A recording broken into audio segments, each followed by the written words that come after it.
Dangeau raconte que lorsque Pierre le Grand est venu pour la première fois à Versailles, il s'était fait suivre de demoiselles. Autrement dit, on disait comme ça pour des filles de mauvaise vie. Bon. Et que ces filles, il les avait installées dans l'ancien appartement de Madame de Maintenon.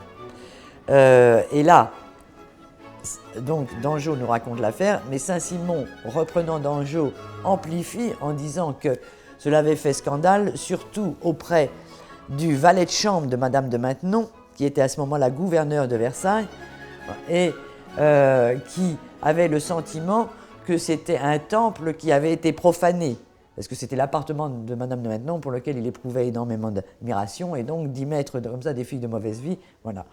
Et Saint-Simon dit « ce qui avait été le temple de la pruderie était ainsi profané », et il ajoute « mauvaise langue », alors que tous les deux, et le valet de chambre et Madame de Maintenon, avaient eu une vie par le passé où ils n'avaient été pas si prudes. Enfin voilà, ça avait donné lieu tout de même à un épisode qui avait été relevé comme ça, c'est une anecdote, mais dans le voyage. Кстати, здесь, в Версале, насколько я помню, он тоже вел себя достаточно вольно.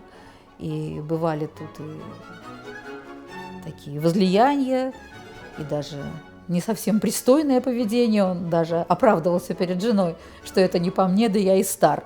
Хотя было-то ему 45 лет. А вот как вы думаете, что двигало Петром, когда он пошел навестить мадам де Монтеnon, он хотел ее увидеть и хотел прикоснуться к прошлому Франции? Зачем ему это было нужно? Oui, c'est étonnant pour les Français que Pierre le Grand ait tenu à voir Madame de Maintenon, parce que Madame de Maintenon était retirée. Сколько ей лет было? Quel âge avait-elle? Elle était aux alentours de 80 ans. En 1717, personne ne parlait, enfin on ne pensait plus du tout à Madame de Maintenon, qui était vraiment dans une retraite complète, et elle a été très flattée que le tsar veuille la voir.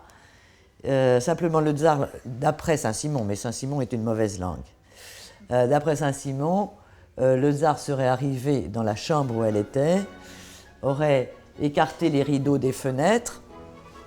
Ensuite, comme elle était couchée, hein, comme il convenait dans l'ancienne étiquette quand une dame d'un haut rang et de surcroît âgée recevait, elle était donc couchée sur son lit, donc avec les rideaux mi-fermés, et lui donc arrive et en plus écarte les rideaux du lit, la regarde, ne lui dit rien et referme, sans qu'il y ait eu échange d'une quelconque parole.